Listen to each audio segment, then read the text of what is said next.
سورۃ الاخلاص مکی صورت ربط د دې صورت مکی صورت سره مکی صورت کې بیان د نصرت د نبی علیہ السلام سره په دې کې امر ده په توحید سره زکه استاد دشمن سره دعوت په توحیدو دیم ربط مخکې بیان د هلاکت د مخالفو دی کې اوس امر کوي په بیان د توحید سره ځکه مخالفین دی هلاک شو میدان خالی شو نو توحید بیانو کنه دریم ربط مخکې بیان د هلاکت د ابو لهب او چې ابو لهب هلاک شو سوال پیدا شو چې ولې هلاک شو وجه سوا جواب دار دغه مسله نه منله چې الله واحد توحید نه مانه ځکه هلاک شو نبی علیہ السلام ته خدای توحید حکم کوي دعوت صورت اثبات د توحید د بجميع انواعه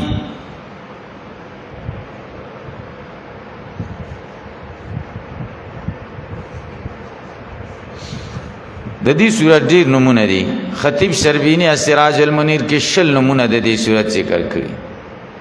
او تاسو یې کثرت د اسامی او دلالت کوي په شرف د مسما په شل نمونه کې یو نوم سورۃ الاخلاص د اخلاص صورت الله وی قلوا آیا هو شانداد الله واحد الله یکیو ده دې صورت شروع د قل نو شو الله او صورتونه په صيغه د امر سره شروع کړي دي پنځه صورتونه په قل سره شروع کړي دي سورۃ الجن او سلوردار صورتونه سورۃ الکافرون قل هو الله قل اعوذ برب الفلق او قل اعوذ برب الناس یو صورت سبح سره ذکر کړي سبح اسم ربک الاعلى یو صورت اقرا سره شروع کړي دا او صورتونه د امر نه شروع شي قل لفظ قران کریم کې 302 کرته راغله ذکر نبی علیہ السلام مبلغ ته بار بار امر کوي قل دا سه ورته وای دا سه ورته وای نو دې کې به اثبات د رسالت می هو د ضمیر شان دی الله دا اخر زلج اخری لفظ دا الله چې قران کریم کې راغی دا سورۃ الاخلاص کې دی دا الله لفظ قران کریم کې 2360 کرته راغله احد کې یو ده هر په تعریف د لفظ الله سره ذکر شینو الله وشي چاله پلام تلری کنو له شي له ملک السماوات والارض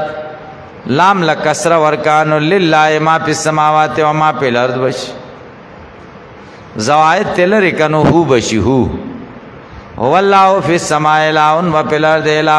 ارس چتلری کینو الله تپکی اشاره راځي احدی کیو ته یو واحد یو احدی واحد هغه ته چې پر دیب د اعداد کې راځي شمیرې کی واحد یوم دویم دریم او احد دې ته چې یکی تنهایی تکي تنها یکی یو الله یو دی الله ولې یو دی ګوري ټول آسماني کتابونه سلور د پاسه اصل چې الله را لګلې دي آی ټول موضوع توحید دی د قران موضوع توحید دی د الله یووال وفي كل شيء له آیه تدل على انه واحد الله ذات په اعتبار سره هم یو دی صفات په اعتبار سره هم یو دی سورۃ الاخلاص خلاصه هم د قد چې الله یو دی الله سره ذات او صفات کې څوک شریک نشته ولی یو دی ذکر الله الصمد الله بے نیاز دی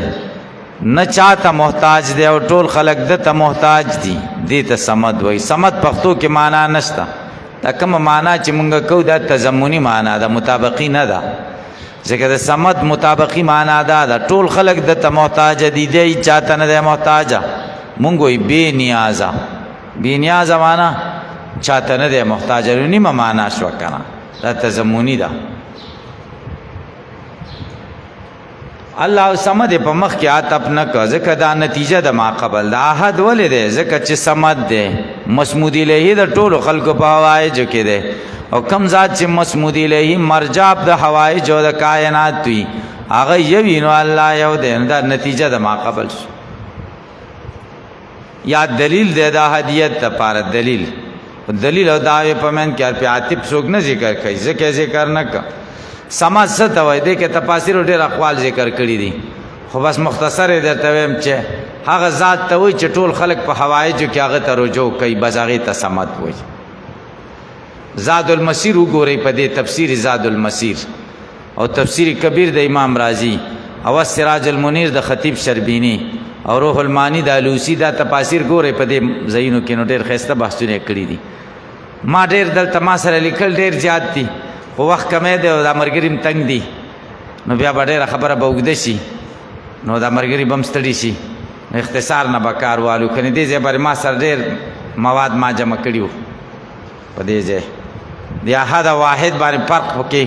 دوی فرقونه دي، واحد او د احد په منځ کې. او صمد باره کې 14 اقوال دي چې صمد چاته وایي. خلاصه دار چې مسمود الیه په الحوائج چې ټول حوائج کې ټول خلق خدای ته مایل ای، بس دې ته صمد وایي. بعضې وایي الذي لا جوف له، خوراک ته محتاج نه ای، دې ته صمد وایي. لم یلد ولم یولد، د دنا څوک پیدا نه دي، ولم یولد او دې د چانه پیدا نه دی. دلته هم حرف عاطف ذکر نه کا، ولې؟ ځکه دا د الله صمد دپاره دلیل دی. لم یلد صمد ځکه دی چې بچی نشته. بچی ولې نشته؟ ځکه پلار مور یې نشته که نه. بچی خو دغه چای چې چا پلار موري که نه. مولا نصرالدین قصه خو تاسو اورېدلې وه، دیګ قصه چاته دیګ وړی و چې موږ پکې ترکاري پخو میلمانه دي، نو سبا یې ورته واپس راوړ، یو ورکوټ یې ورسره بله م ورکړه. هغو ته یې داسې شی وایي دا بچی راوړی دی. سړی ډېر خوشحاله شو چې کار وشو چې دیګ هم بچي راوړي، ډېر خوشحاله شو. دواړه یې ترې واخېستې، شکریه یې ادا کړه. بله ورځ بیا میلمانه راغله، مولا نصرالدین ورغی، وایي دیګ راکړه. وایي څه پکې میلمانه راغلي، ډېر په خوشحالۍ یې ورکړه چې مولا نصرالدین کره خو بچي راوړي. نو دیګ یې ته یوړو، شپږ اته ورځې وشوې، دیګ واپس نشه. دا کور والا ورپسې راغی، زمونږ دیګ راکړه. ورته خو مړ شه. دیګ وفات شي، موږ پې جنازه م وکړه، ښخه م هم کړه. نو هغه ورته وایي د خدای بنده دیګ نو مړ کېږي، نو ورته وایي دیګ نو بچي راوړي، بچي دي منل، خو مړ کېدل به هم منې که نه. نو الله تعالی لم یلد ولم یولد، بچي نه راوړي. بچی ځکه بچی هغه څوک راوړي چې هغه باندې مرګ راځي، چې دی مړ شي او کور بچو ته پاتې شي، مال جایداد بچو ته پاتې شي. نو په الله مرګ نه راځي، نو بچو لی څه مرګ پې ولې نه راځي؟ هو الحی الذي لا یموت. الله ژوندی دی، خو ژوند خو زمونږ دا دی چې موږ ژوند کې روح ته محتاج یو، او الله ژوند څه دی؟ لا یموت، چې مرګ پې نه راځي، روح ته محتاج نه دی په ژوند کې. دلته اعتراض دی. لم یلد د دنا څوک نه دی پیدا، ولم یولد دی د چانه نه دی پیدا. اول سړی د چانه پیدا شي، ترتیب خارجي خو داسې دی، او بیا د دنه خلق پیدا شي، واده وکړي. او دلته قرآن کې څه ذکر کړه؟ لم یلد د دنا څوک نه دی پیدا، ولم یولد دی د چانه نه دی پیدا. نو دا د دنه پیدا کېدل یې مقدم کړه. ترتیب خارجي، ترتیب ذکری د ترتیب خارجي نه بدل شي. دا ولې؟ دی حکمت څه دی؟ جواب دا دی چې حکمت دا دی چې کافرانو دعوه د بچو کړې وه، نو چې رد په هغوی باندې راشي، نو ځکه لم یلد په لم یولد باندې مقدم کو. بیا اعتراض دا دی چې بیا لم یلد کې رد په کافرانو وشو، نو لم یولد ته څه ضرورت و؟ لم یولد یې ولې ذکر کاو؟ ځکه هغوی خو ویلې د خدای بچي دي، خدای ته پلار نه ثابتاو. جواب دا دی چې دا لم یولد دلیل د لم یلد دی. بچي ولې نه راوړي؟ ځکه لم یولد دی د چانه نه دی پیدا. څوک چې د چانه نه یې پیدا هغه بچي نه راوړي، نو الله هم بچي نه راوړي. دا لم یولد دا دلیل دی د لم یلد دپاره، او دلیل هم په نمت د قیاس اقترانی حملی شکل اول نه دی. ولم یکن له کفوا احد، او نشته د ده دپاره سیال احد، هېڅوک د ده سیال نشته. نو لم یلد کې نه پیدا ادنا شریک شوه چې بچی دی، لم یولد کې نه پیدا اعلی شریک شو چې والد دی، لم یکن له کفوا احد کې نفي د مساوي شریک شو چې زوجه ده زوجه مور سره نشته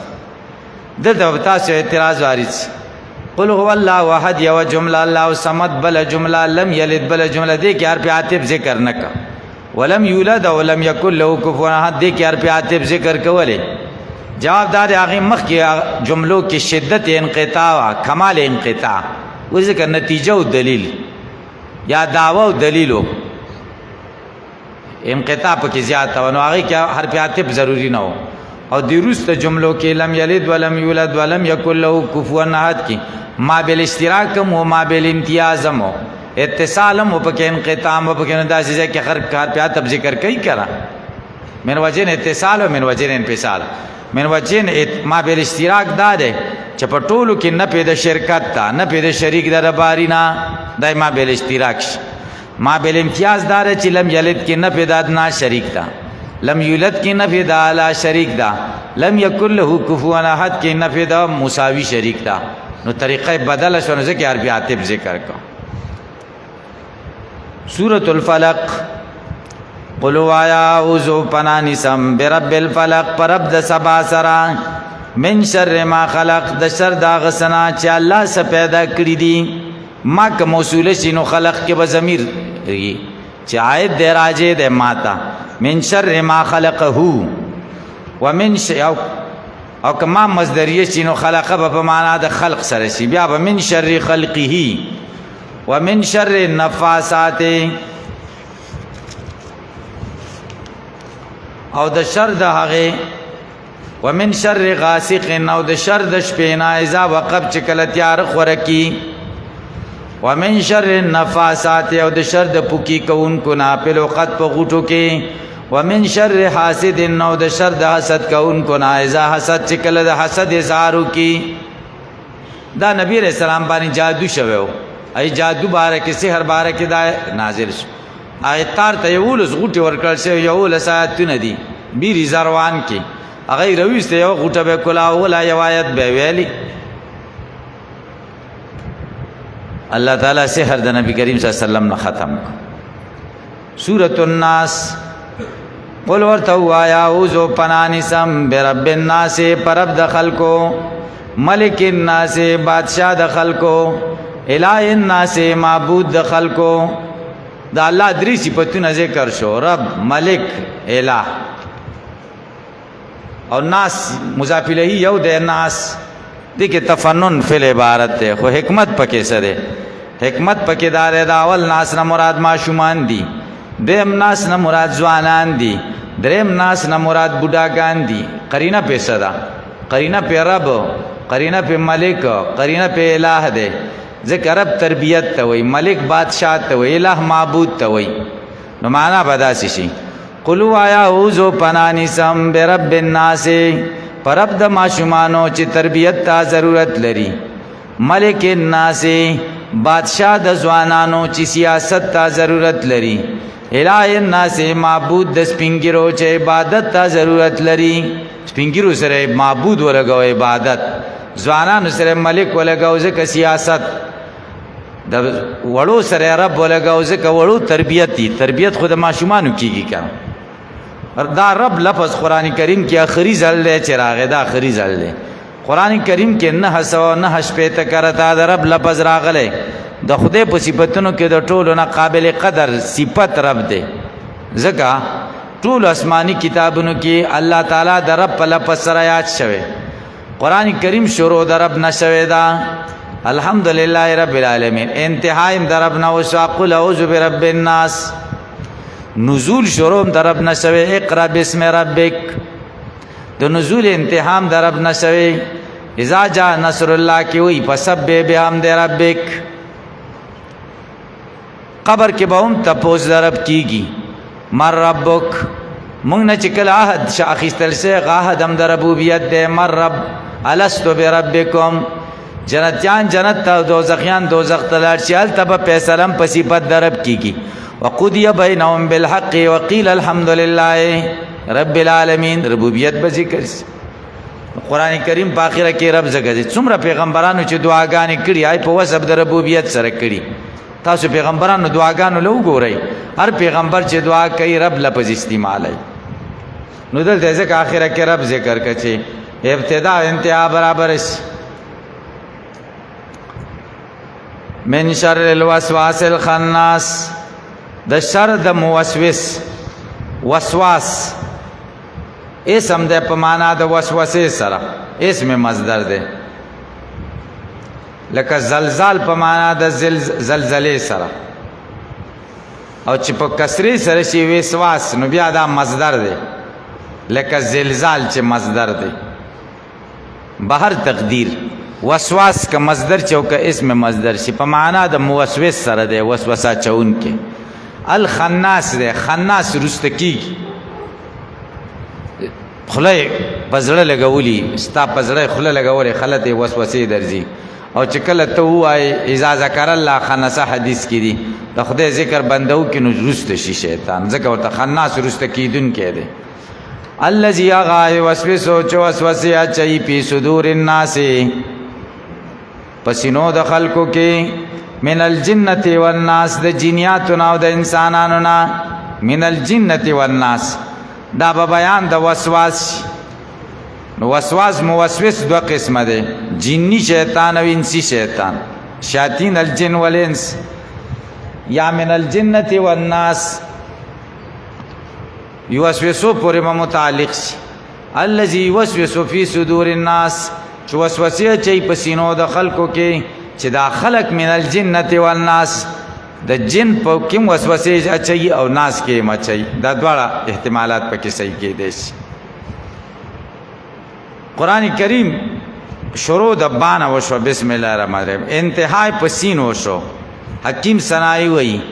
اول و آخر قرآن زیچی با آمد وسین یعنی اندر دو جہان رہبر ما قرآن بس په دوارو جهانو کې زمونږ رهبر او لارښود صرف او صرف قرآن کریم دی بدې ته پکې اشاره وشوه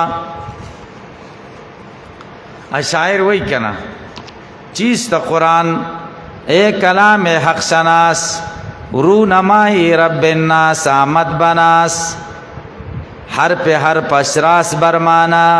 مانا در مانا در مانا هر یو حرف په معنا باندې رښتینی دی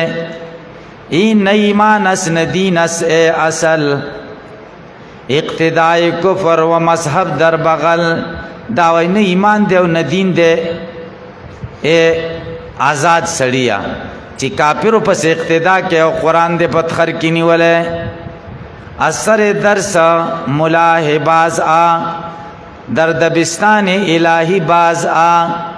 د غفلت د باغونو نویرا شي راوځي او د الله تعالی باغچی ته چې قران کریم دې راشي بس کونه نادان بس کن این خروش انچی می گویی بگو باقلو ہوش اور بیاوی آن کتاب زندہ قرآن حکیم حکمتی او لا یزالست و قدیم حرف او رارے بنے تبدیلنی دا حرف کے شک نشتا تبدیل پکے نشتا آیت شرمندہ تاویلنی آیاتونه زمون تاویلونو ته محتاج ندی نوع انسانی را پیام آخرین حامل او رحمت للعالمین انسانی نوع تا داخرنه پیغام ده د دین رز بل پیغام ناراضی حامل د دې رحمت للعالمین ده دا پر رحمت للعالمین باندې راغله مونږ ته چار رسوله رحمت للعالمین را رسوله اغزاد چې د ټول انسانیت د پاره رحمت ده